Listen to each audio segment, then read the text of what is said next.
take your time with what you're doing.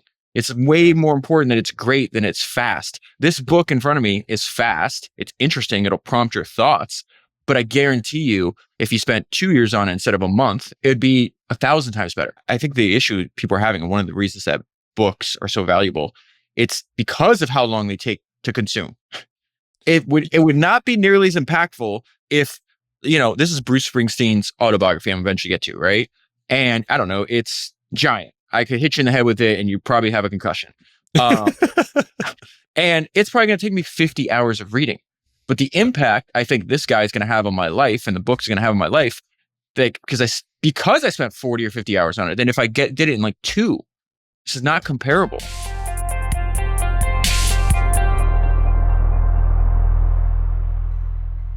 Hello again and welcome. I'm Eric Jorgensen and I have some very smart friends. Today, we're back with David Senra and Mitchell Baldridge, good friends, recurring guests.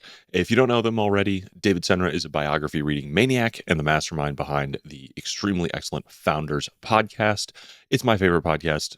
If you don't listen to it already, I highly recommend you go check it out. It is the easiest way to learn from history's greatest entrepreneurs. Mitchell Baldridge is the founder and the emperor of the Mitchell Baldridge Financial empire, which includes tax and accounting services, betterbookkeeping.com, cost segregation, and a bunch of other businesses that I'm sure he'll build over the rest of his life.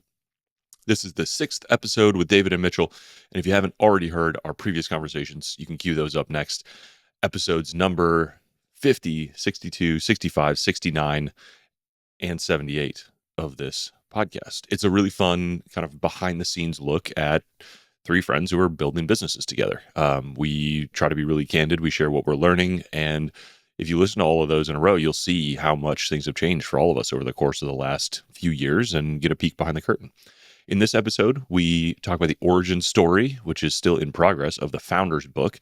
We talk about building a business that's completely natural to you, which I hope each of us are doing.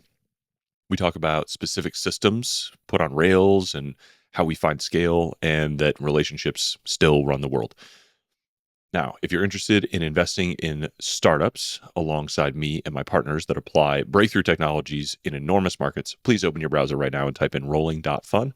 Over the past few years, we've invested in nearly 40 companies now, including Allo, which builds nuclear fission microreactors, Longshot, Portola, company launching cargo into space, a next generation battery company. There's all kinds of really cool things, founders and companies and technologies that are making the world a better place.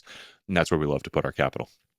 I'm honored that many listeners like you now invest alongside me in these. Accredited investors can join through AngelList today. And with a rolling fund, the sooner you invest, the more companies you get to participate in. So if you can click on rolling.fun, which is linked in the show notes below, or reach out to me through Twitter or email. Be very happy to chat. Now, I invite you to take a deep breath, relax, and enjoy hanging out with David and Mitchell on Smart Friends, arriving at your ears in 3, 2, 1. All right, we're riding. We're back. We love each other. We miss each other. We're smart friendsing once again. I feel like we've had both a very exciting and a pretty normal last 6 months. Everybody's just like doing their thing, which is amazing. But you guys, David just had an event in New York. There was a whole exciting kerfuffle, and there's all kinds of new like maxims and stories to share with each other and with you. What's the kerfuffle? For hanging out with us. The book, the Founders book. You want to start with that? It's on the top of both of your lists, so let's do it. Okay. I actually think this is actually really interesting. Sometimes I think people misinterpret, like they want to get your attention, so they just like send you messages every day or like email you over and over again, but it's like not of value. Do you remember, I think you guys were at that event I did where a friend of mine who was mentored by Sam Zell for like 25 years gave a talk on like how to build relationships with like very high value people. And this whole talk was just like, these people all day long, somebody wants something from them. In Sam's case, they want to be a partner. They want money. They want, to sell them a company. And it's just like all day, gimme, gimme, gimme. And so his whole point was just like, I essentially just sourced deals for Sam that I thought were valuable. I did a bunch of research for free. And then I presented him what I thought were the best ones. One of the first ones that I presented him, he wound up doing and making a bunch of money on. It's like, oh, this guy's good. I should probably keep him around. And then immediately after, he got a bunch of emails from people that were in the audience who were like, hey, I'd love to like pick your brain. It's like, No, did you not just hear what he said in the in the talk? That's not very helpful.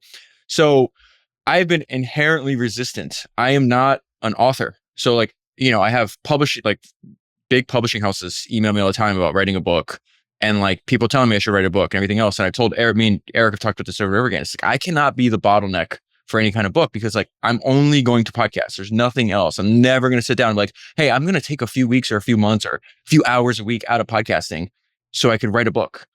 So there's this guy, and I can't pronounce his name, but I think there's a bigger lesson here. Yeah. I called him Wouter, I think, in front of everybody in the audience. And I saw he was sending me a bunch of messages and stuff. But he did something that's really, really smart because he wanted to launch a podcast, right?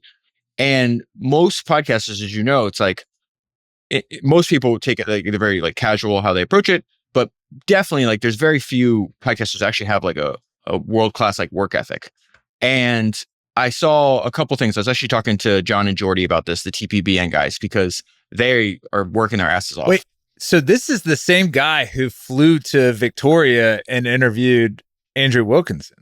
So I kept seeing him in my mentions, and then I saw other people that I know, like Andrew, who's a friend, and Eric Lyman, the founder of Ramp, who's a friend. And so this is one thing that me and John and Jordy talk about all the time. It's just I think one of their differentiating aspects is they actually working really hard at what they're doing. They're taking it excessively serious, right? And so I sent them. I was like, hey, I don't know this guy. I don't know if his podcast is good, but mad respect for how much effort he's putting into it. So I saw this tweet from Andrew Wilkinson. It's this guy from the Netherlands emailed me asking if I'd come on his podcast. I didn't want to, so I used my usual line. I only do it in person in Victoria. Welp, the son of a bitch called my bluff, flew 12 hours mic in hand. Well played, Woulter. It turned out great. And then I saw a tweet from my friend Eric Lyman, CEO and co-founder of Ramp. And he's to prep, he's give Woulter, he has a shot, give him a year, has a shot to go to build a really good interview podcast on modern company builders. To prep, he wrote a 40-page book on Ramp and flew 3,000 miles to film. And then I was doing this, me and Patrick were doing this live talk at Ramp's headquarters in New York. And I see another tweet from Woulter. And he's I set out to create the Founders Podcast book, but I failed. I spent 27 days listening to over 380 episodes. I spent $5,000 in design fees and over 450 just in ink costs. The result, a book with 366 daily quotes. He gave it to me when I met him, actually. I think there's only 2 in the world. Lessons and maxims. There it is. From history's greatest founders. See, so the reason I bring this up is, go ahead. Oh, I hadn't even put together that this was the same guy who was working these 9 angles, but this is so interesting because he's doing everything in a quality way. But you keep talking. If he had just been sending me a bunch of DMs I like your podcast and I'd like to meet, I'm launching a podcast, it's just gonna go nowhere. Well, but what the effort is universally, it doesn't matter if you're growing a garden like our mutual friend Kevin, or you're building a giant company, or you're doing a podcast. It's effort is universally appreciated. And so what happened is that after the event, we spent time with him. He got me and Patrick gave him, to the degree that he needs our advice on certain areas of podcasting that there seems to be open space in, because hey, interviewing fucking entrepreneurs seems to be well taken care of. I introduced him to both, me, Eric, and Kareem, the 2 founders of Ramp, to talk to him. So it's just from doing this, and he also flew from the Netherlands to New York to be there and everything else. It's and so what I was talking to, I was listen, man, if you want to do the founders book, right? I'm really good friends with Eric Jorgensen. This isn't the founders book. That's not what we have in mind. It's really cool. It's interesting. But what I'm interested in doing, because it changed my life, is the Almanac of Naval, that version of founders. And so I go, here's the deal I'll make you, right? I will give you this opportunity. If you do the research and you work your ass off on this, we will then go to Eric, who's a good friend. He will publish it. He'll smooth out the writing. I will promote it, and then you can keep all the fucking money. I don't need to make money off of a book. If I want something that's interesting that I can refer to, that I'd be proud of other people to read. And then since you're a young kid, this might jumpstart you. And so that's like the big change from the last time we recorded. And I've been spending David and I have been talking about this for a founder's book must exist. And we've been talking about it for years on and off, with throwing around a bunch of different concepts. But like, this is catalyzed by like the amount of effort that he put forward. Basically, you're like, all right, there's huge momentum here. There's a kid who's going to sit down and like work his ass off to make this happen. Like, I can spend an hour a week with him to like pull this thing together and like make it really high level and make it something that David's going to be proud of and make it the founder's book that we all want to exist in the world. And I don't know, I'm super excited about it. He's an animal. I mean, he's like grinding constantly on this thing, and I think it's it's gonna be really cool to see it like come together. Yeah, like, and hopefully we sell a lot of copies. Listen, if I'm already hearing the founder's ad of this, right? Like weaving in the whole story. Like I already know what I'm going to say, and even I bet you people will buy it even if they didn't want to read it, just because they want to support this kid. Like I don't think people understand how much self-published authors can make, and like you're obviously the perfect person to ask. Yeah. But like millions upon millions upon millions, and again, I don't think this kid's doing it for that. But if he does this right, there's a huge economic upside to that. Can you speak to that a little bit? Yeah, I mean, I think he is where I was when I started the Naval book, which is just like, I want this book to exist. I want to spend time with these ideas. I want to show like respect for this person whose ideas I admire, and I want to be made better by going through this process. And I think he will get all of those things. But I didn't expect to make money off the Naval book. In my wildest dreams, I was going to break even on the Naval book. I know what you made, but do you talk about this publicly or no? I don't love to, but I'm okay with it. I mean, just to do the napkin math, like it's not a ton of money to publish a book. It's like, if you bring a manuscript to Scribe, we'll publish it in all the formats for $26,000. Most books, like on average, only sell a few thousand copies. So like the median outcome is not amazing there. Self-published author can make between like $3 and $12 per book, depending on the channel that you sell through, but like call it 3, 4, 5 on average. So if you only sell a few thousand books, you're going to break even. If you sell 10,000 books, it starts to be like, oh, this is income. If you sell 100,000 books, it's a really good, that's an asset worth 6 figures. If you claw your way up the power law and you're selling like millions of copies of books, it's like being the founder of a business. Like you're cash flowing, hundreds of thousands of dollars. And a business with 90% margins that can run forever. Is Goggins the one who's the best-selling self-published author? Probably Goggins. Goggins in nonfiction memoir for sure. Nonfiction, right? Yeah. Because you guys Scribe did that, right? Or no? Yeah. Adam Skolnick ghost wrote that book, and we published it. So, Goggins was invested a lot and worked his ass off on that book. I bought 2 copies. So like he probably sold 3 million, 2 million, something like that. More? I think he sold 5 million copies, or maybe. and that was an old figure. So, and he's done a lot of speaking. So he's making a lot. He's done really, really, really, really well off that book, and he deserved to. Him and James Clear are really unique in this because, and I think actually early Tim Ferriss is unique in this. A lot of authors treat their book like a side project or like it's part of their business ecosystem, which is fine. Like that's a totally reasonable strategy. Those authors who are like household names sold one product for years. Like they sold Can't Hurt Me or Atomic Habits or 4 Hour Workweek. And that was their life, was promoting that one product and pushing it as far as they possibly could for years. And so I think that's where you see those breakthrough results in household names. And I use that phrase a lot now, clawing your way up the power law, because every incremental percent or 0.5% or 0.1% can have massive difference, 6-figure difference in the total eventual outcome of the value of the thing that you're creating. It's the same in podcasting, I'm sure, right? The incremental effort between being in the top 1% and the top 0.1% is the difference between being a hobbyist and a true high earning professional. And there's a bunch of stuff that I've been learning even more about podcasting, and I can't talk about yet.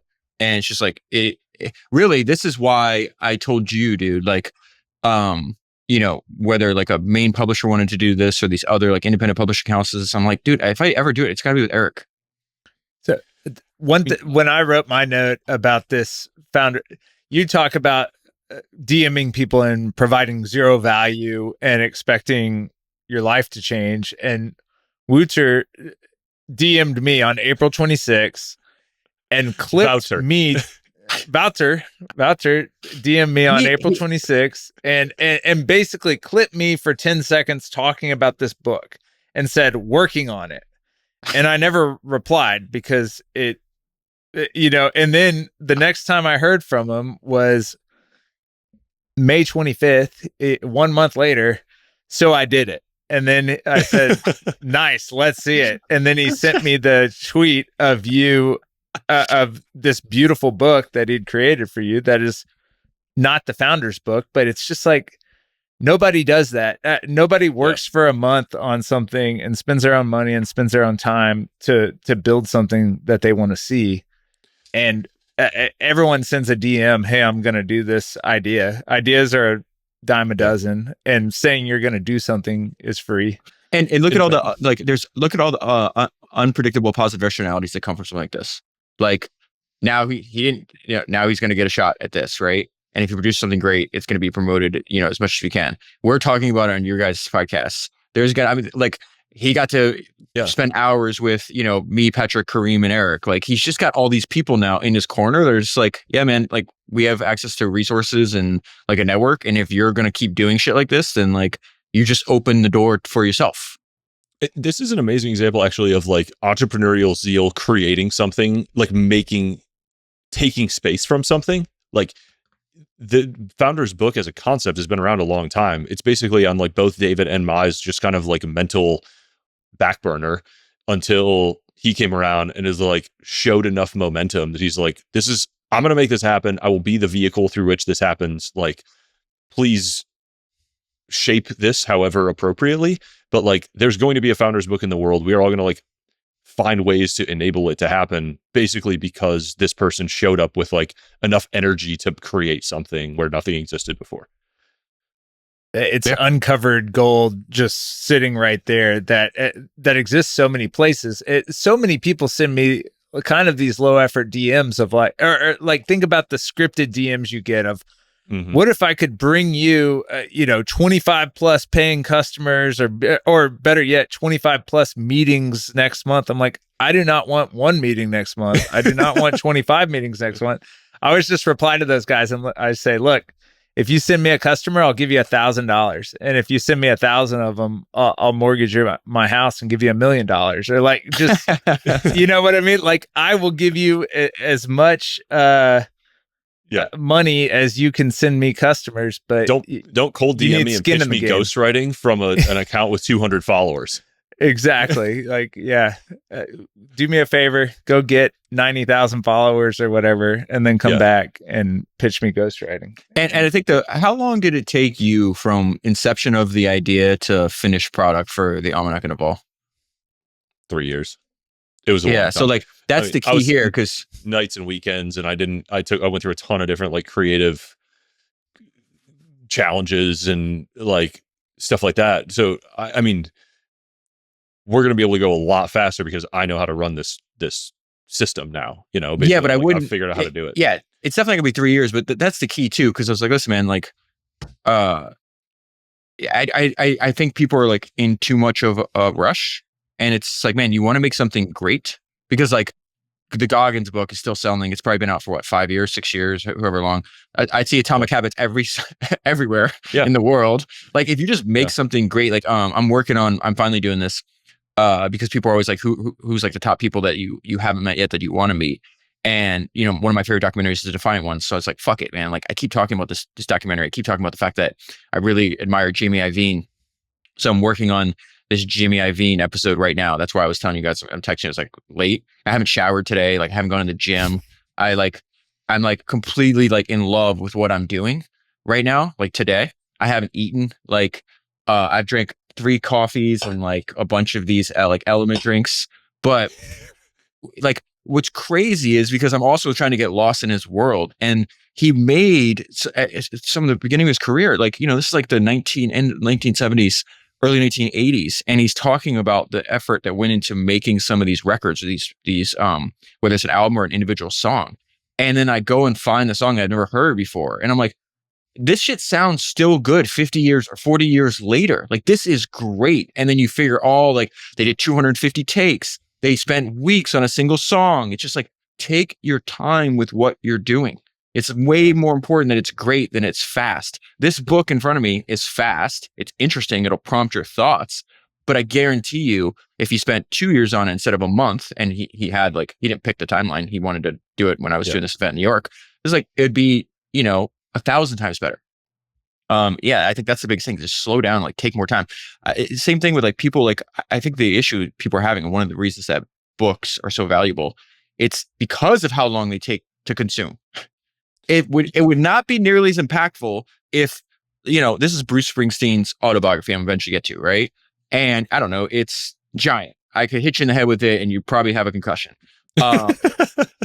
And it's probably going to take me 45 to make the episode. If I was just reading it, laying on a couch or something, probably still take like, 30 hours to make the episode. It's probably gonna be like 50 hours of reading, but the impact I think this guy is going to have on my life, and the book's going to have on my life, because I spent 40 or 50 hours on it, then if I did it in like 2, this is not comparable. So there's a few things out there. One is Nat Eliason, it was on a podcast a couple weeks ago, and he had a great frame, which is like, books are one of the very few things where you can sell the exact same file for 50 years and people love it just as much.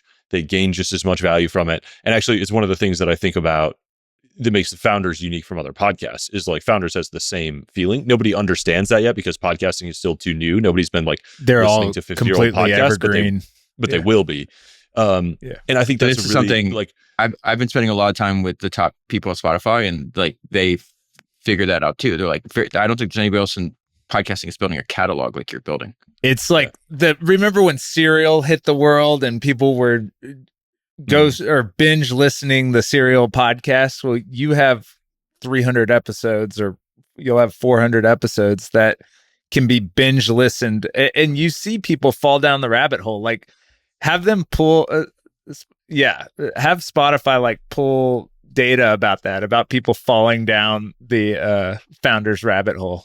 So our mutual friend Hinky, Sam Hinky, and I were texting the other day, and I was like, should I do an episode on the power broker? He's like, his answer is gonna be like, obviously yes. But it's the like crazy thing is 10. Yeah, so this is like, they literally had to cut, like, I don't know, 30, I forgot what he said one time, 30% of the book, because it was as big as a book could be before, like, what it was falling apart. The physics of a spine don't work anymore. Yeah.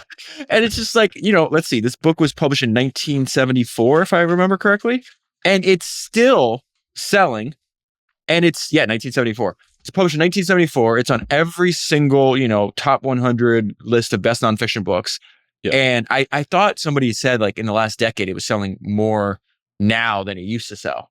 But like, why? Because like, you couldn't make this again. It was like unbelievable amount of effort and time went into that. Will and Ariel Durant, same thing, right? Like, I don't think there's been as good of a historian since them. They're still the best history books written, as far as I'm concerned.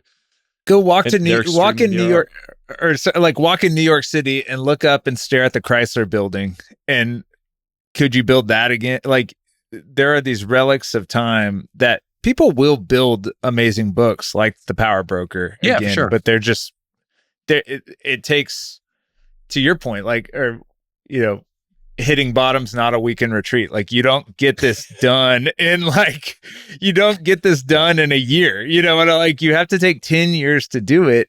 I think about that in terms of just like, I had written on our notes, just bootstrapping a HoldCo and like how long shit takes. And it's just like, I get frustrated in the day or the week or the month, but great things take time. Wait, you got to unpack that. I never heard you describe that you're bootstrapping a HoldCo. So so if I haven't heard it, then the audience hasn't either. So what are you doing? I have these companies. We have this cost seg business, and we have this accounting firm, and we have this better bookkeeping software business, and then we have these kind of like take them one by one real quick, because remember, you're not, what did Ogilvy say? You're not advertising to standing army, you're advertising to moving parade. Well, they can go. You should have listened to the whole catalog of these before you got I here. guarantee you they did. So they're here for Senra, and they're getting Baldridge commercials. Let's go. Oof, sorry this happened to you. Let me see how much I know. Let's hear it. You have Ari Kostek, which I know might be your biggest business, right? Today, yes. Yeah, today. Sure. Yeah, Really? today. Oh, interesting. You do it with Nick Huber and your wife. Yes. And I'm nodding. Okay. It's the audio. I'm nodding they can't for the hear listener. You nod, man. Okay. So you do it, Nick Huber and your wife. Okay. That business does what exactly? So it's an engineering services firm that helps real estate investors save on taxes. We prepare these reports that basically outline the blueprint of the building and tag tax lives onto the individual elements of the building. So if you buy a retail shopping center, you think, oh, great, I bought this building with all these tenants inside of it.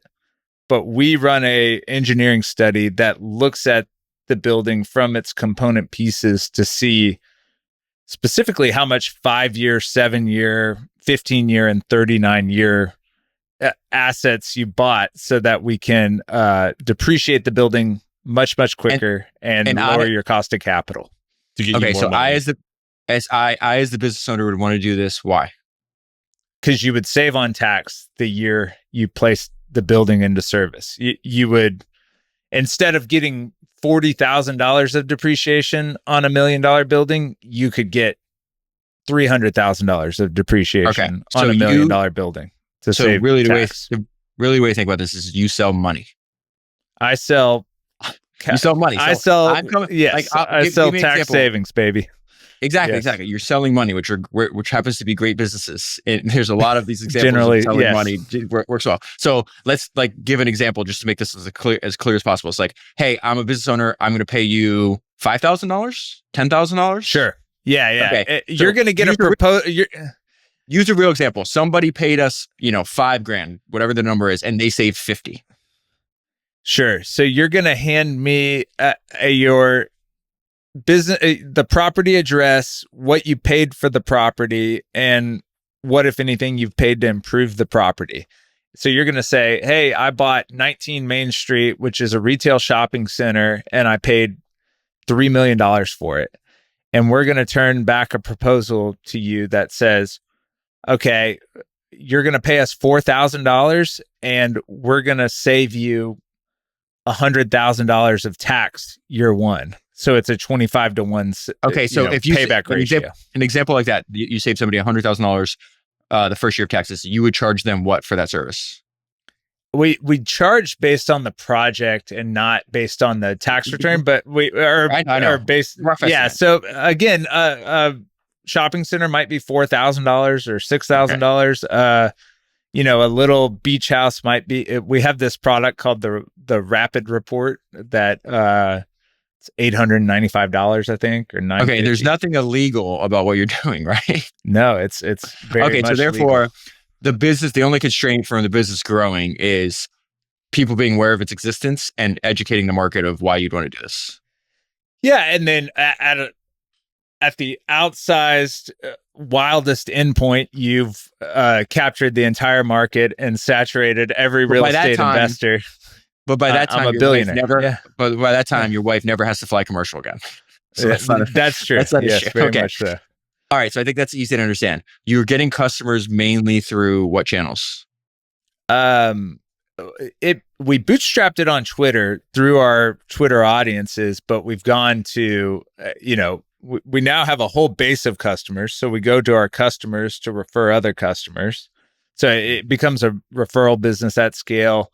We use paid advertising, SEO. Do you pay existing customers for referrals? Do they get something for referring new customers?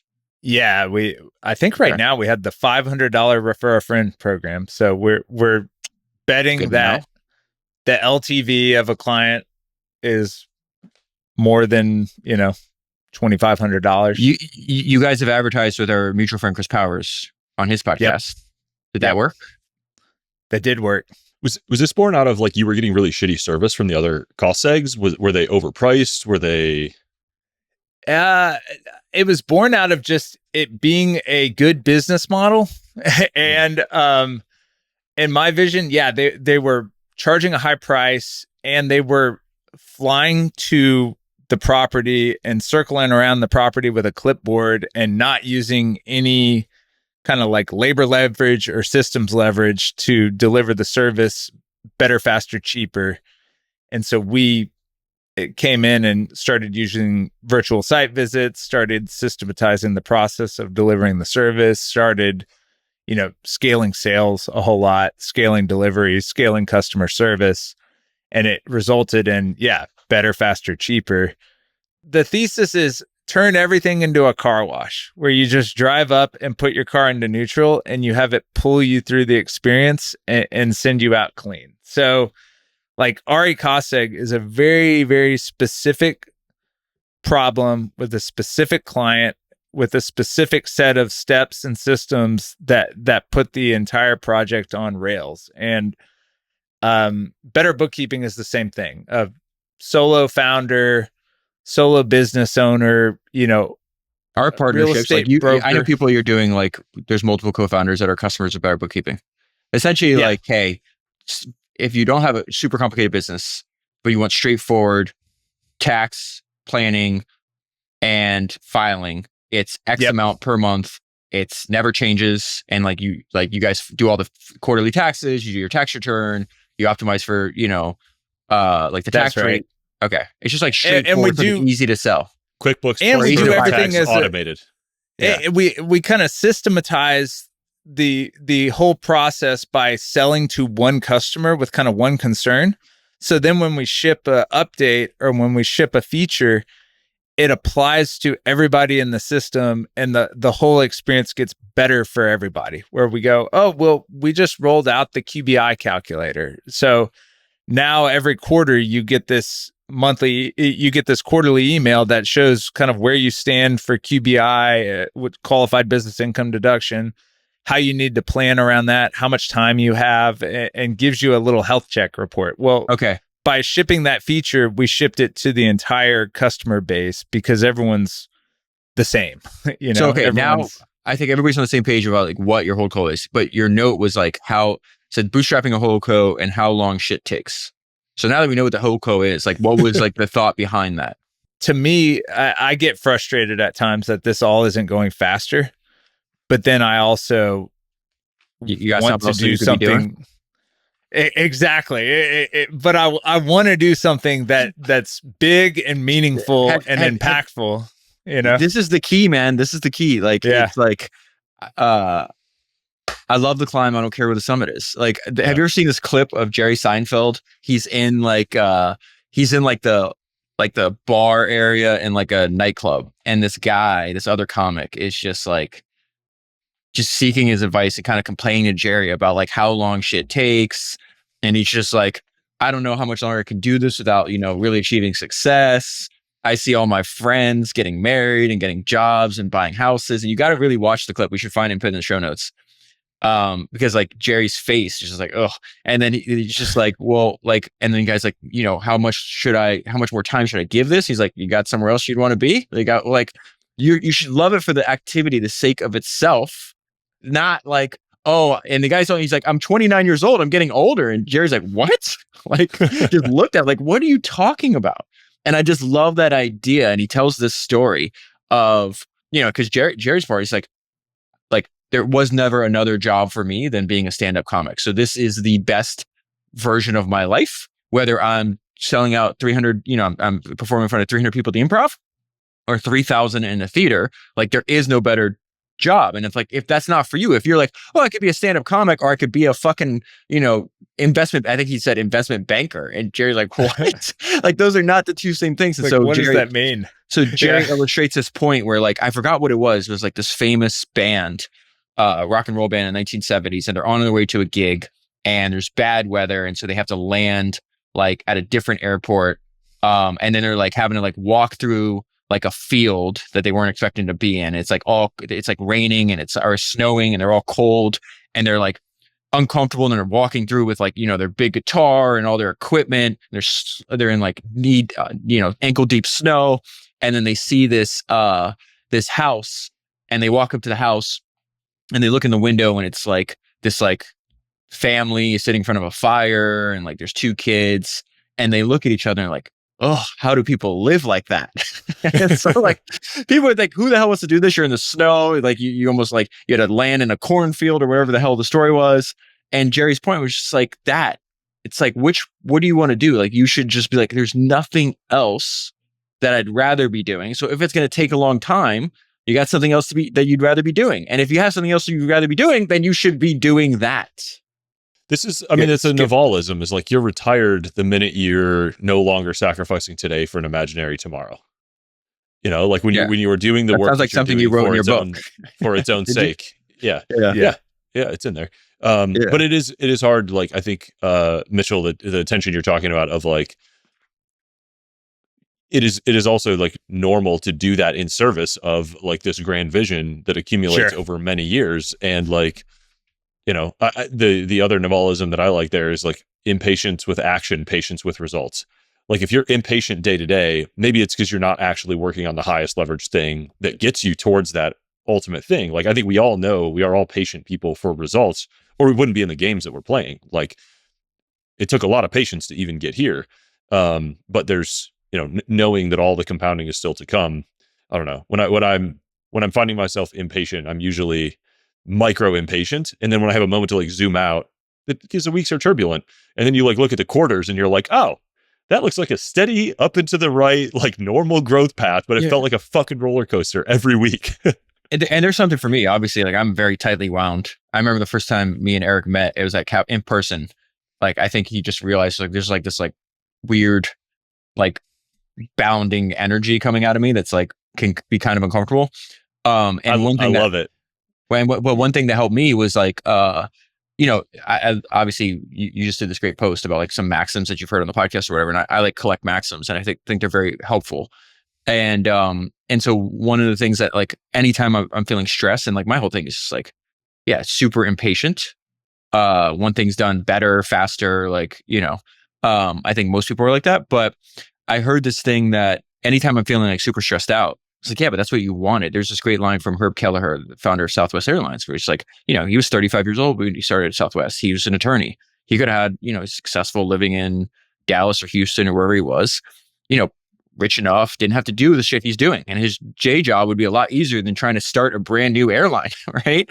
And somebody asked him one time, they're like, how do you handle the stress? And he goes, I don't handle it, I like it.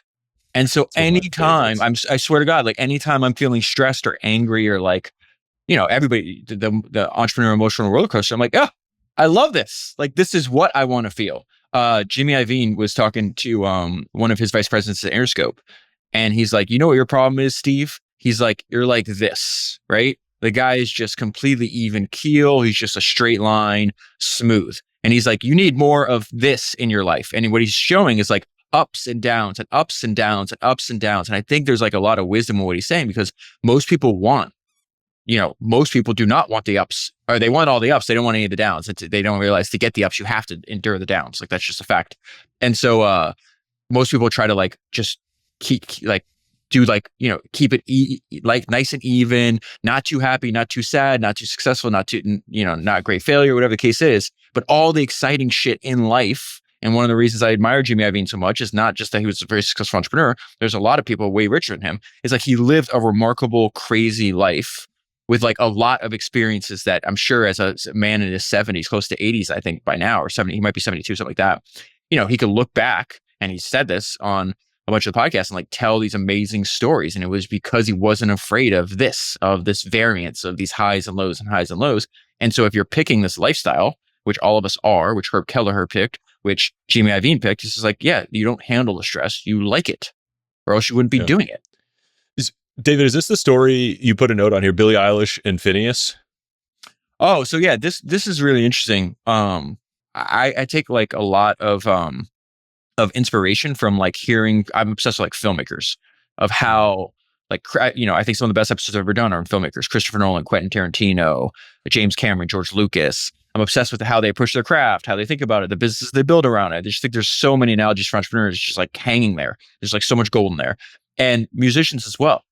And, the way Bruce Springsteen was, I'm going to do an episode on Prince, on the Beatles, like I've done on Jay-Z and the way he approaches his craft. It's like, man, this is entrepreneurship. It's just like, you just have to turn it into an abstraction. And so I don't know anything about Billie Eilish or Eilish, I think. But yeah, so my daughter would listen to her stuff. And I saw like this random clip about, I guess her and her brother are like really deep creative partners. And then I wind up watching like 20 minutes of them talking about their partnership, what each one brings, what they like. And I thought it was very fascinating that Phineas, who I guess is like writes a lot of the stuff for her and like he kind of produces, I guess is the way to think about it. He says that I love the process of making a song. Like if I could have my way, it's just like I want to be in a room every day making the actual product, right? This is the analogy or the metaphor for entrepreneurs, where Billy likes having made. And so the most exciting part for her is when it's done and she gets to listen to what she made. And what I realize is in terms of podcasting and why I don't like outsource stuff, is like I like both of those. Like why I was late here, because I'm in the process of making the podcast. I told you I hadn't showered yet. I hadn't eaten. Like I didn't even work out yet. Like because I was like really obsessed with where I was in the process that I didn't fucking realize how much time had gone by. And so like I like the process of it, and I like then having made, and then because when I'm done, I listen to the entire episode before I put it out. And you will catch me, listening to my own podcasts that I made 6 months ago or a year ago. And it's not like, because you forget that we forget that we forget. And I'm like, damn, there's all these ideas. Like to me, what I'm making is like a tool for entrepreneurs, but it's also a tool for myself. Like in, a 45-minute or hour-long episode, there's going to be ideas in there. And if I don't re-listen to them, I will forget those ideas. It's like a reminder. I thought like, oh, that's interesting. Like I'm kind of like the way I approach it. Podcasting is like kind of a combination of how they approach the actual creation and then the end result of the music that I'm making. I love that. That's how I feel writing books too. I'll tell the story like more when we get closer to actually like launching the Elon book. But when I was like deep in the early stages of the Elon book, it was right after my lung collapsed actually. And there's like a photo of me sitting up in a hospital bed at 10:30 on Oxycontin with oxygen in my nose, like working on the Elon book the day after, like the day I had surgery. And like, I couldn't do anything. I couldn't work out. I could barely sleep, but like, I still carried my laptop everywhere. I had like an AirPod in 24 hours a day, like working on this book, like grinding it forward, because I knew that this was like, it was all I could do. It was super satisfying to move something forward that I like cared about, even while I couldn't do anything with my actual like body or even like leave my apartment or walk. And it was it like helped me so much through that period to just know that I was like contributing something and moving this thing forward. Cause yeah, it's, if you love the product and the process, like that is a beautiful system. Right. It's just like, go back to the Jerry Seinfeld thing, go back to what started this. It's like, you got something else you'd want to be doing, Mitchell? Like, because if not, then you're like exactly where you need to be. And then like the discontent you feel of like the time, okay, well, that's a problem to solve. Then you just reverse engineer like, okay, well, it's this thing I think is taking, this is the progress we made over the last 12 months. I thought it should have been, it's X, it should have been Y. Well, then how do I make X into Y? Like, then it gets fun. Then it's like a game. It's like, ooh, and then like you start and figure it out and then you experiment with a bunch of stuff. But like, I think that's the key. Too many people I don't think they like how you're spending the work is going to take up half of your life. You should think deeply about what the hell that is. And it shouldn't be like this listen, every single person in my family, most of the people I grew up with, they don't, it's just like, they just wanted a job. Like there's no thought into it at all. And if you're in a position where like you can actually pick and choose what you work on, like, first of all, that's like completely ideal. And you should really take a fuck ton of time, like contemplating who you are as a person. This is the biggest thing about, the Michael Dell episode that I did, which I think is one of the best episodes I ever did. Michael Dell's like tweeting about it, which is really nice. he like posted about on LinkedIn. I'm actually going to meet him soon. And one of the things that his autobiography did for me that was so great is that he gave better terminology to this, that you should build a business that's completely natural to you. I was using the word authentic.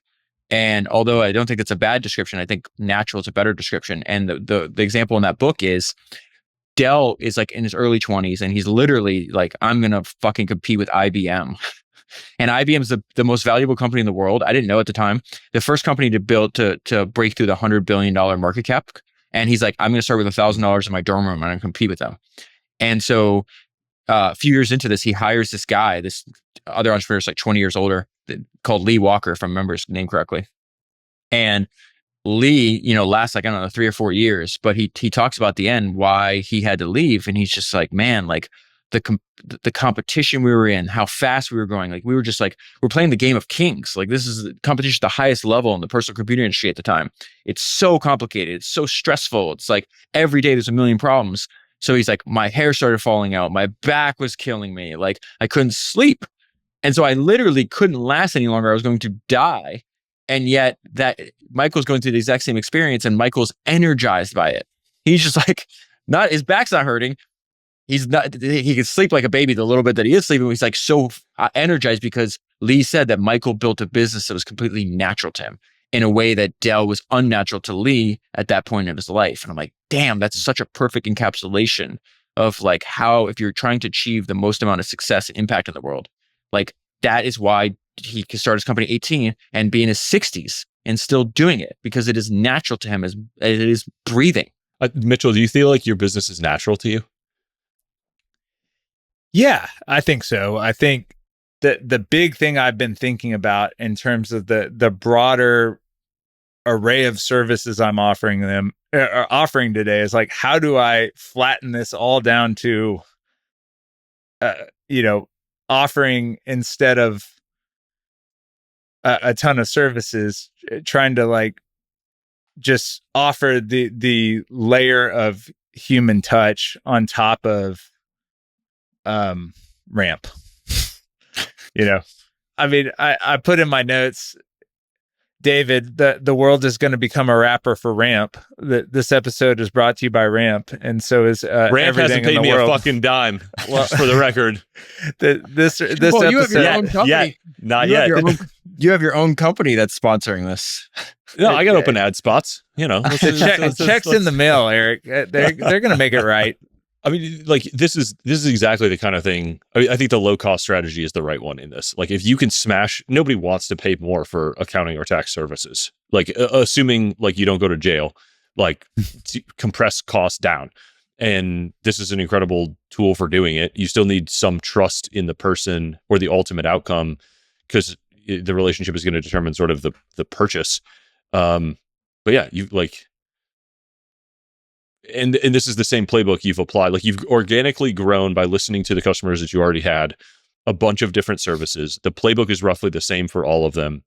The operating system should probably like turn cohesive across all of them so that you can manage this like increasing scaling HoldCo.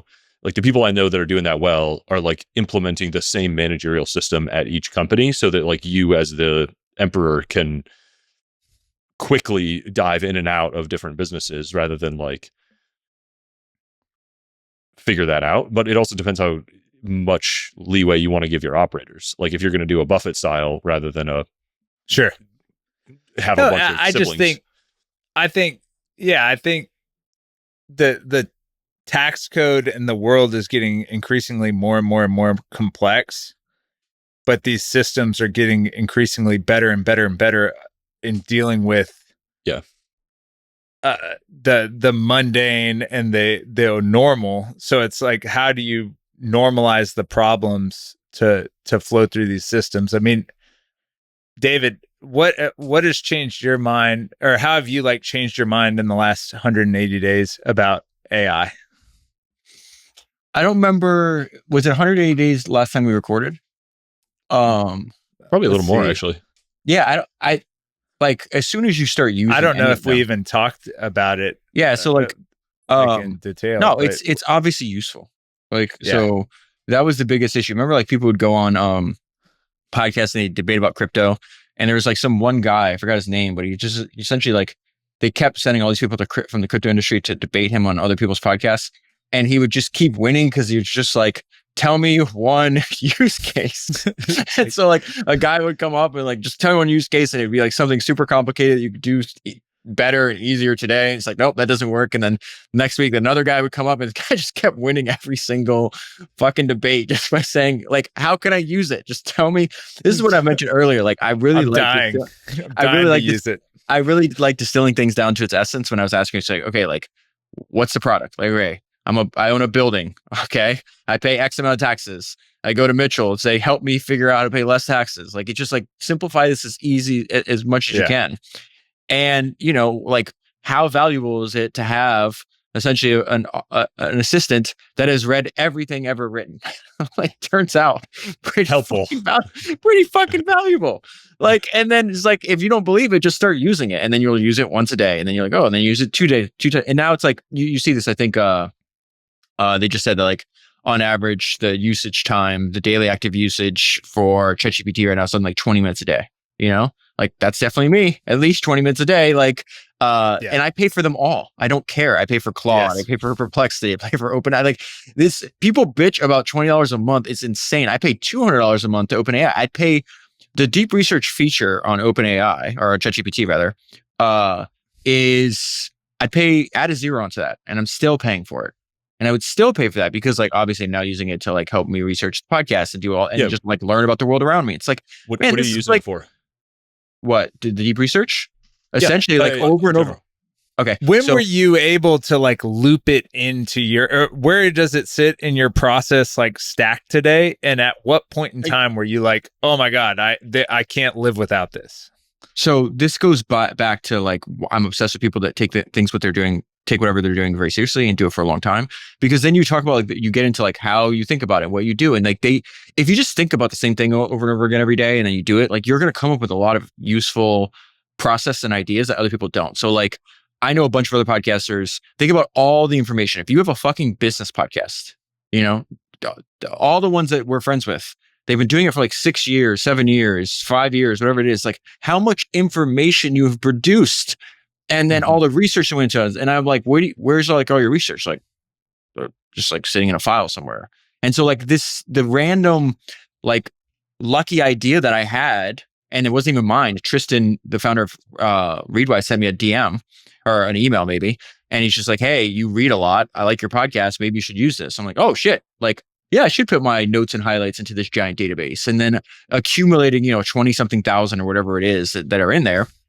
And then 5 years later, partnering with them to build like my own version of that and then layer AI on top of that. So now I have something that's like, yeah, these other models, they've read the entire internet. Sage has read every transcript I ever had, every note, every highlight. And it turns out it's like super useful for me to build the podcast. Even if I didn't sell it as a product, like even if I stopped selling it, like I would still use it because dude, I have so many, I don't even know, I'm not even going to count how many open browsers because as I'm reading or I'm researching about Jimmy Iovine, I'm fucking asking questions about this. Like a friend calls me, I fucking use it all the time. So it wasn't like an inflection point. It's just like any tool, if it's useful, if you find a hammer useful, you're going to pick it up more.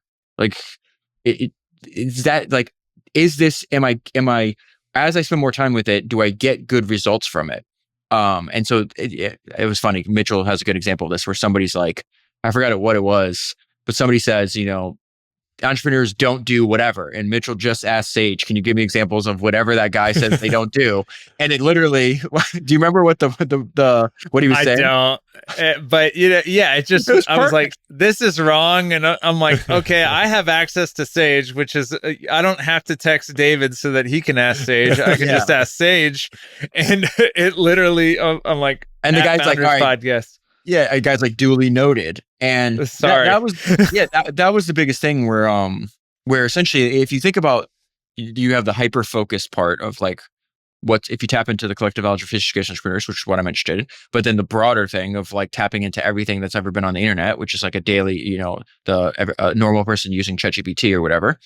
Like the reason I knew these were powerful is because before doing this, like, think about when I got to talk to Charlie Munger himself. It's like they had Sage in their head though, and they got that through 6 decades of experience. They'd read every single book. Like I've told you before. Like I couldn't throw out a book recommendation that they didn't already read.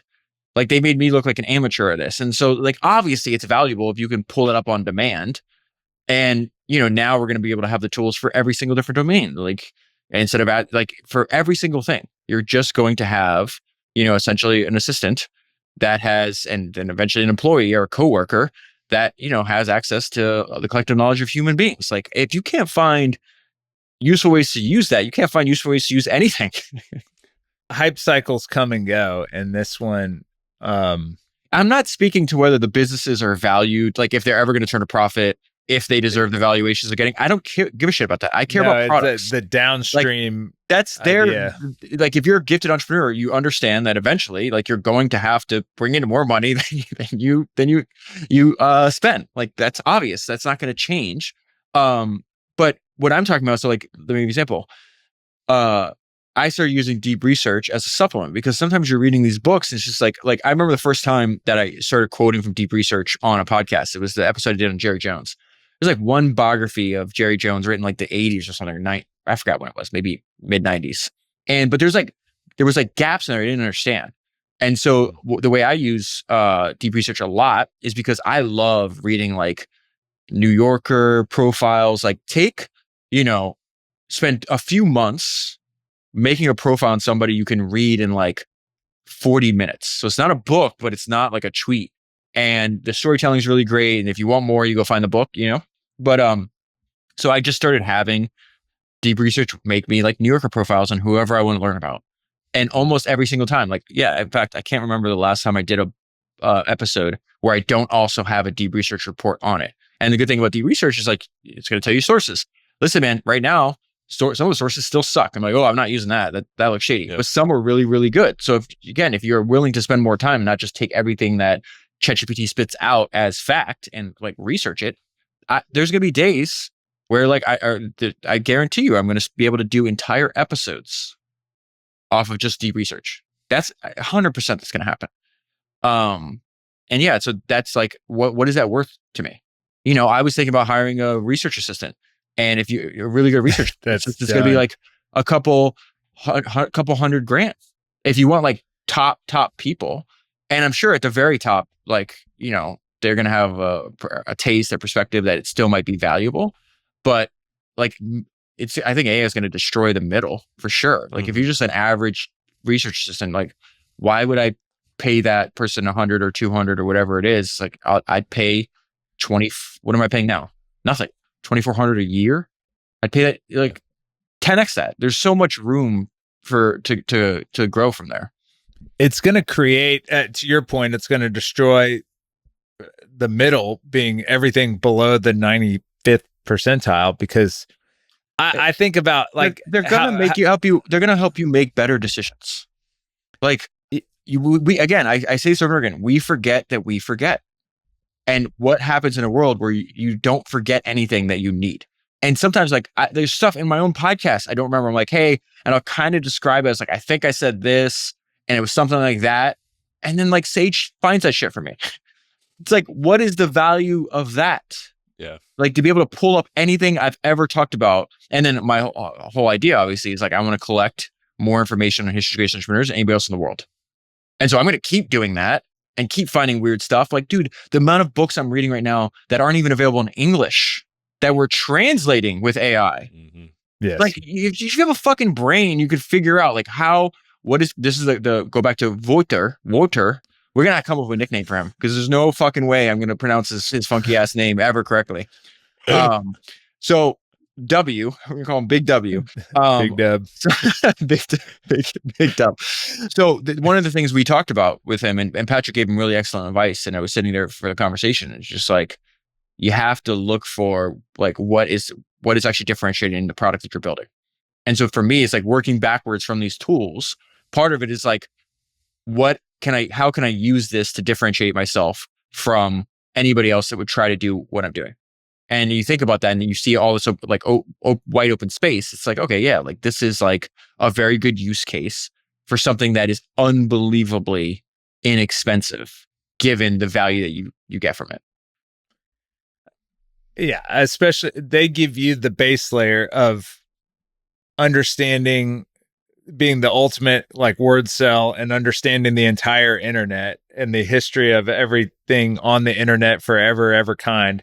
And then you get to layer on top this database, and you had those guys help build you an amazing product in Sage. But, now you have this like vector database of every note that you've ever taken, which is proprietary, and every idea you've ever had, which is proprietary, and then your entire podcast, which is public. And then eventually you'll jam in the entire text of every book you've ever read. Like it's going to get more and more powerful and better, and it's going to be so, even more so, quintessentially you. Well, this is why you said wild. something. It's funny because I almost feel like I should rename it to like Text David or something like that. Like the branding might like there's something around this because essentially, like this is what it is. It's like you've seen this too, where you mentioned it's like I'm not doing anything else but keep adding more episodes, more notes, more highlights. But the underlying models, like in the last, we've been doing this we started this in 2023. What is this now? To almost 2 years later. Dude, it's way better. Like even if I did nothing else, I didn't add anything, but now we're using, Claude 4.0 instead of whatever it was a year and a half ago. It's just like as if the way I think about it, it's like the underlying, it's like as if a smarter and smarter person is reading the same material. They're going to derive insights and connection. The baby is growing up. What I mean? You're not baby, not baby, but like I think my example is actually better, but that's okay. So, I think it's an 8-year-old, and now it's a 12-year-old. No, it was always an adult. It was always an adult. It was just a smarter adult. It's like the difference between like hard disagree. Fine. I'm a hill I'll die on. But yeah, so it's like, and I already think it has a better memory than me. I was talking to another person where they think like I can still make better like connections, and maybe not, but like for sure it will eventually get better at that than me. So I just think like it should not. It's like it just unlocks more opportunity and ways to use it, and it's like an interesting like superpower to have that just wasn't possible. And the keyword search and everything else has been around forever. Like the way they tie everything together is just fucking incredible. What about David? No. Yes, lowercase d AI. David is unamused by my brainstorms.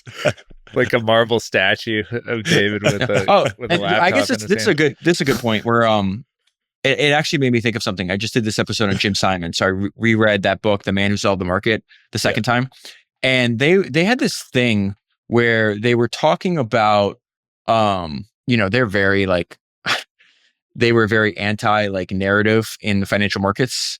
There was this great story they told where they're like, at the time they weren't even,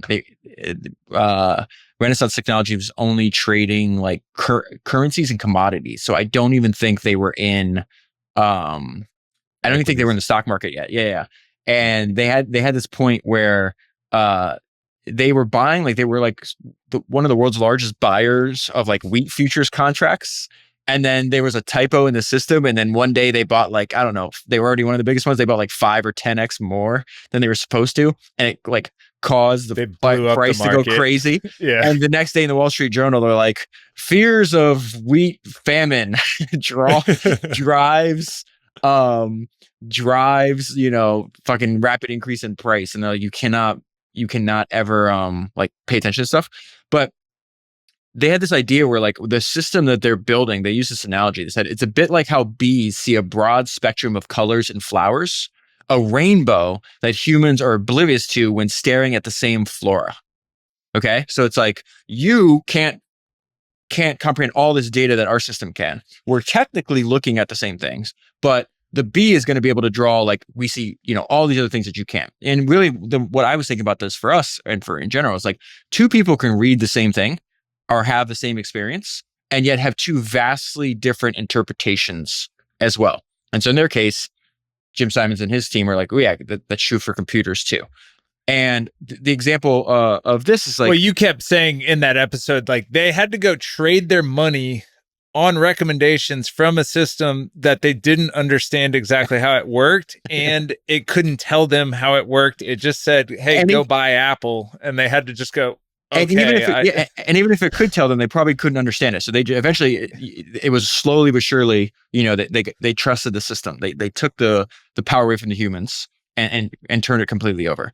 But like the example I just got is like, one thing that I think the more I read, the more I'm able to like comprehend and understand what I'm reading in a unique way, because I'm not just focusing on what I'm reading on the page, but everything I saw before this. And so there was this dude that told a friend of mine, he's just like, hey, I'm going to actually like just take all of David's transcripts and everything else. And like, I'm just going to build a version of Sage, but I'm going to charge like a lot less.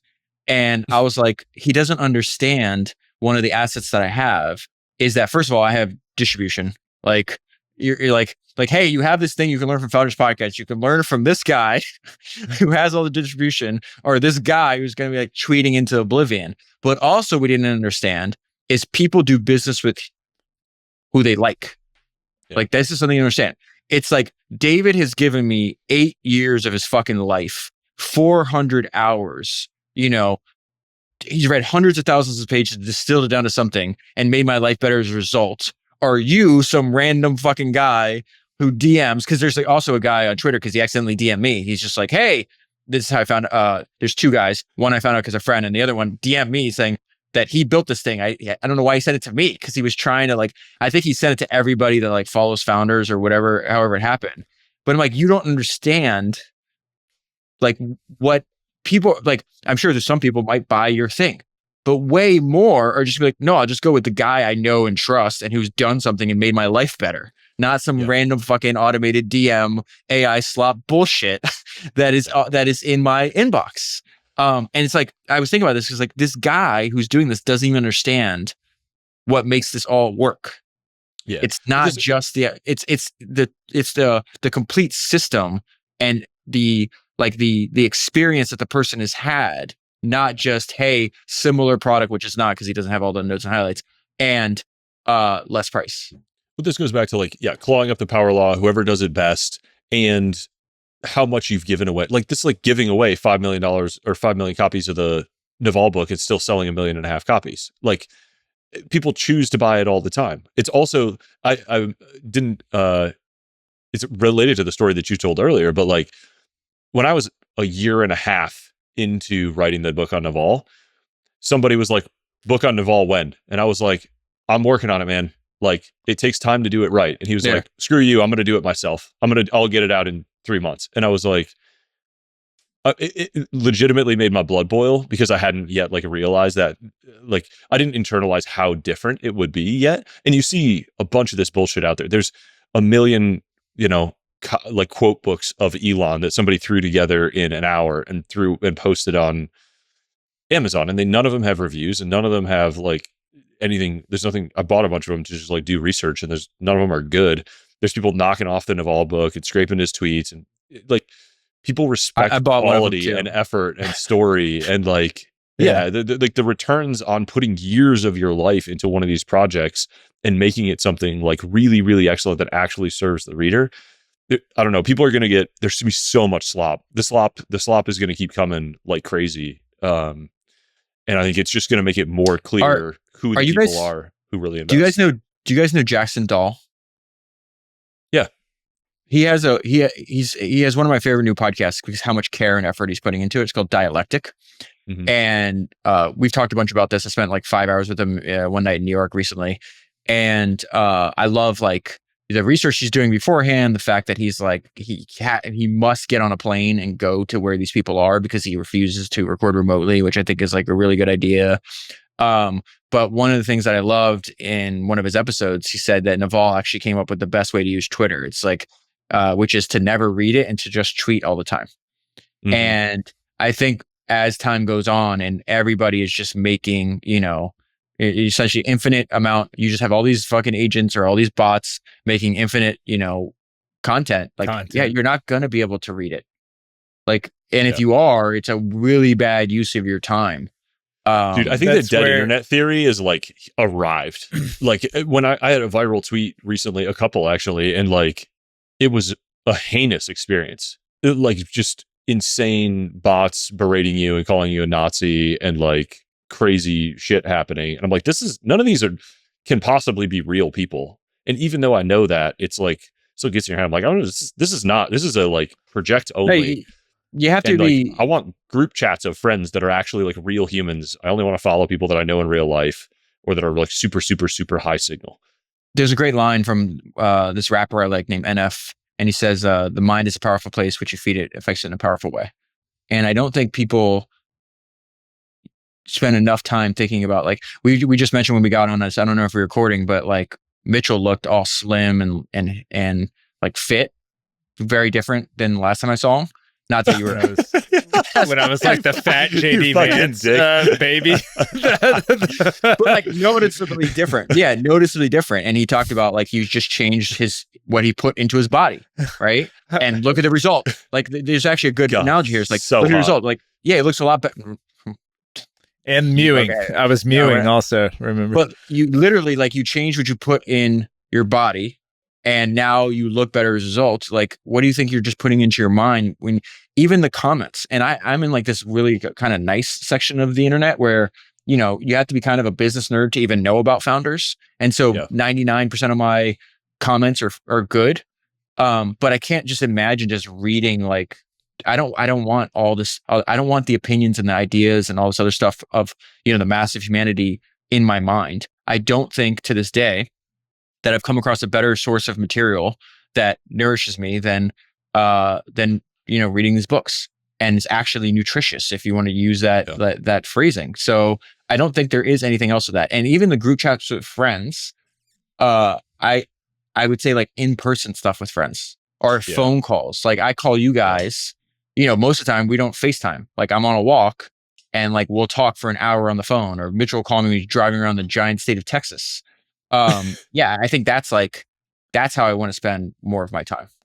Yeah, that's a really good point actually, and goes back to like books as this like incredible curation of so many hours, years of effort that authors put into them, and like put it really close attention.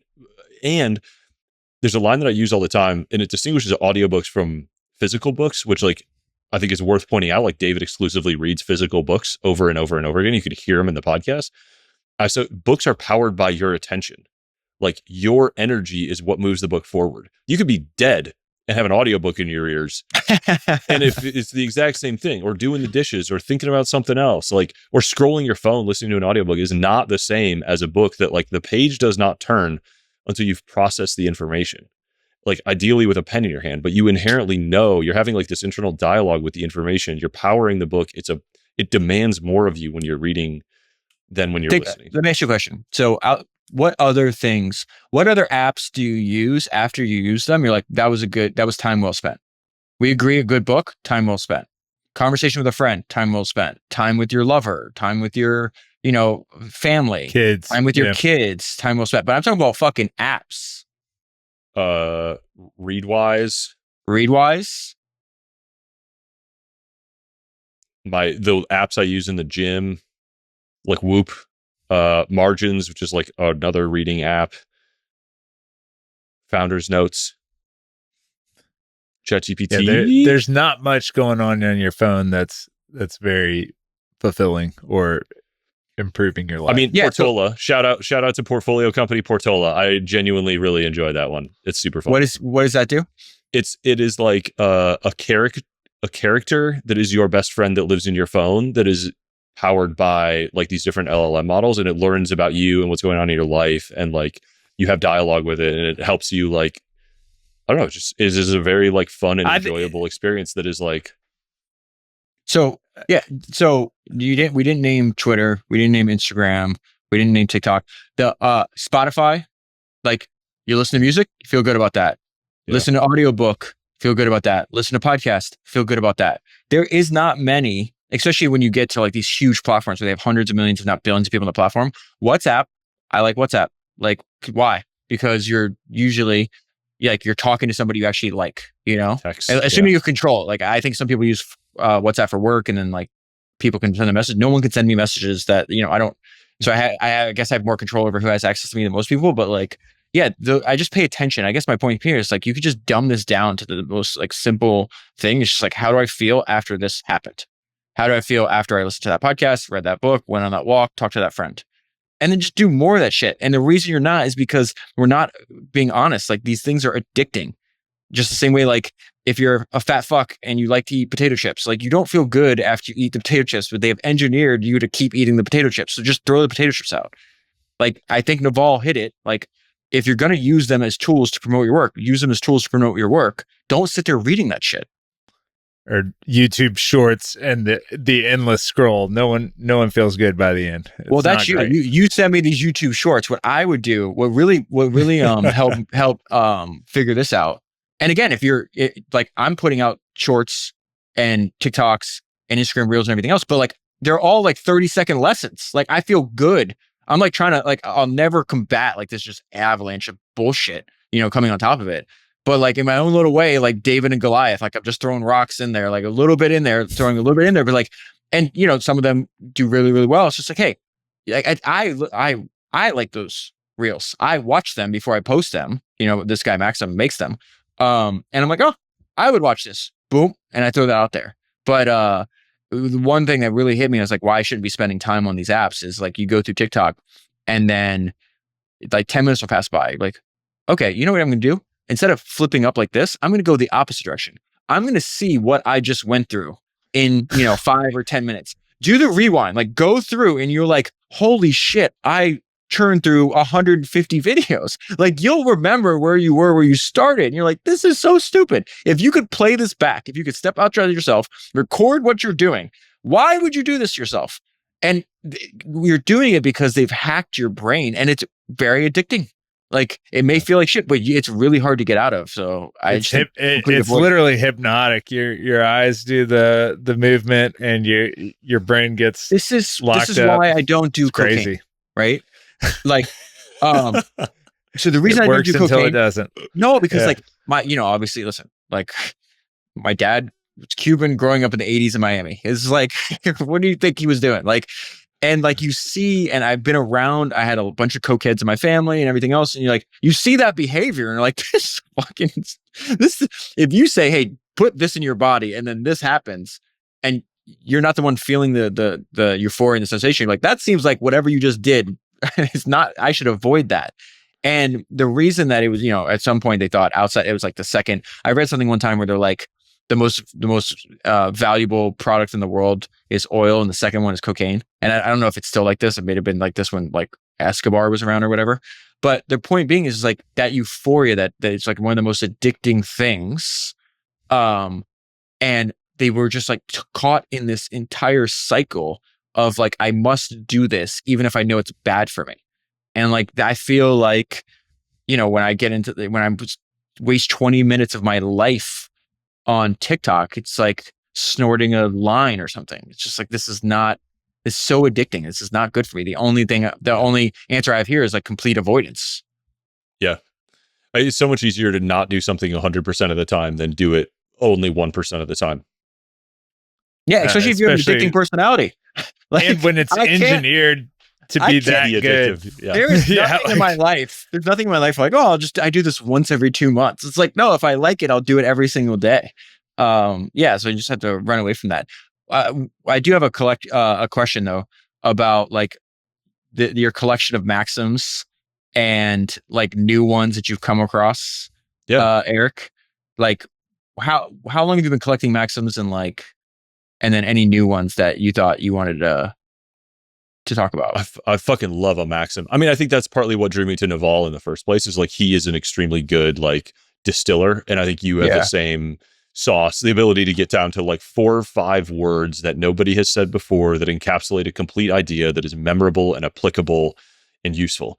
I mean, I'm constantly writing things down. I mean, like, I don't know if you notice at Founders Only, like when we're standing in a group together, like I'm not trying to get in the conversation. I'm just listening.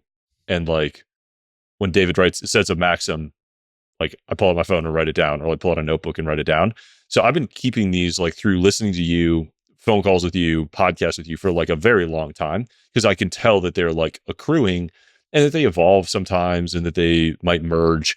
But I think it's just it is a useful thing for me to have personally. And I was like, once the list hit like 75, I was like, I should publish this. So I just put it up on a blog post and tweeted it and LinkedIned it. And of course, like obviously it went viral because it's amazing content. But I think it's great. Like, I mean, it's great fodder for the book too, like seeing which of these come up and how often and what are the supporting stories of them. And like, I was thinking of like Charlie Munger's Psychology of Human Misjudgment, right? He has this whole list of like 30 things he's trying to impart and get you to remember. And each one has like this little story that goes with it.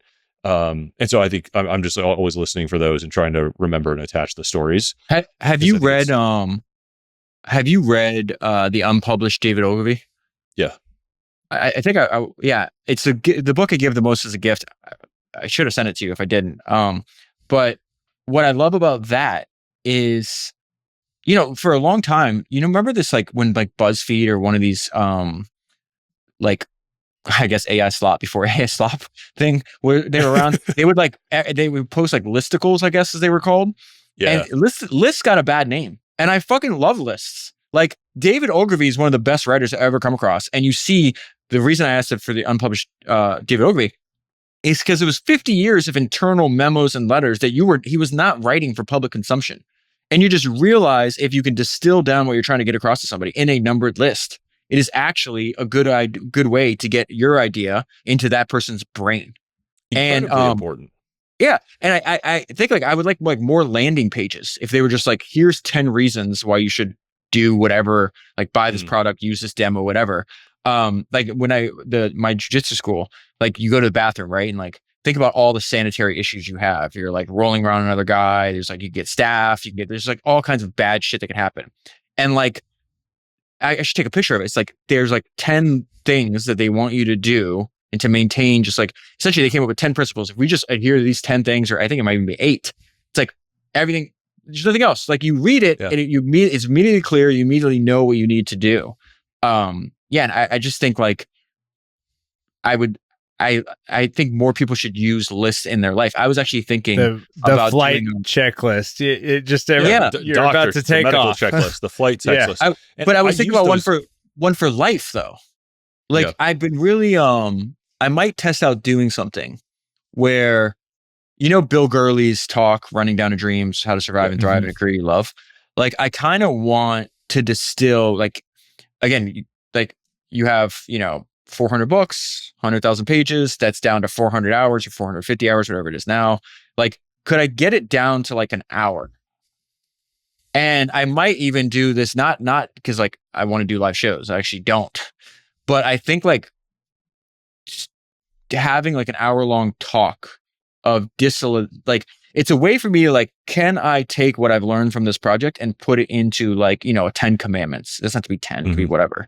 But like, I do think it can't be like 50, can't be 75, you know, the list we have. So like, and it's got to be personal to you. But I just like this idea of like, hey, these are the core bedrock of principles that I'm going to build like my life and career on. Obviously, over time, like take one out, add another one, but like you can't keep adding. It's not going to be, you know, 50 of these things. And I think doing it where like one thing that's really helpful is you can learn something really well if you're forced to teach it to another person. So it's like, okay, you're going to use this constraint of, hey, you have to give an hour-long talk in front of an audience. What would you want to say? Yeah, I don't know when I'll do it, but like, it's definitely something that's like top of mind. It's the Tim Ferriss, you can have a billboard that right in front of the, you know, driving to the airport. What are you going to write on the billboard? And that matters. And then, how do you expand it from a billboard to a 10 bullet point to an hour-long talk to a book? I wrote this tweet a long time ago that says the checklist, you know, life insurance, long-term disability, umbrella insurance, and the amount of people who said, look, I printed this out and put it on my refrigerator and marked it off until it was all done. And you're like, that's powerful. People just put it in the book. Put it in your book, Mitchell. It's in there. Yeah, good. Win the tax game. What is this? Collapse the gaps. We never touched on Oh, that. well, I mean, that connects perfectly actually, because I was going to say, I think David Perel has a good maxim that is like, great CEOs are great sloganeers. And if you want something to be like permeate through your culture, you need it to be like really tight, really memorable, and you need like your values or virtues that you want displayed throughout the organization to be quipable and memorable. And so one of the things that I've like, now that I'm like reading maxims and thinking in maxims, that I noticed I was solving problems well when I was collapsing the gaps in the organization. Like a problem would persist when the two people with the problem were abstracted away through some reason, whether it's inside and outside the organization or across two teams, or they just didn't happen to be in the same meeting within the like cycle of the problem. Or studying the famous founders of history, like working on this Elon book, and Elon has a tendency to just be like, yeah, sure, listen to the like whatever report from the VP, but then go talk to the people on the line and be like, what is the problem in your own words? Tell me immediately. Go directly to the source for information. So collapse the gaps is just my little maxim of like, get the people in the same room, get them on the phone, like go directly to the source, skip whatever or whoever you need to, and whatever amount of time, don't wait for the next cycle, don't wait for the next thing. Like if it's the most important thing, which if the CEO's attention is on it, it generally is. So like collapse the gaps. And I'm trying to coach all my like executives to do that too. I like that. There was a guy, we were at a conference and we were going to this kind of invite only dinner at the end of the conference. Yeah, big time. And I was talking to who I would call a high agency, $100 million exit guy. And he was like, what are you doing tonight? And I'm like, well, I'm going to this dinner. You know, I wasn't hosting the dinner. I had no kind of like business to invite him to this. And he was like, who's running it? I was like, blank is running it. And he goes, oh, okay, good. And he just pulls out his phone and he just invites himself. And I mean, there's something to that of like, it may be obnoxious or it may be uncouth, but it also like, dude wanted to go.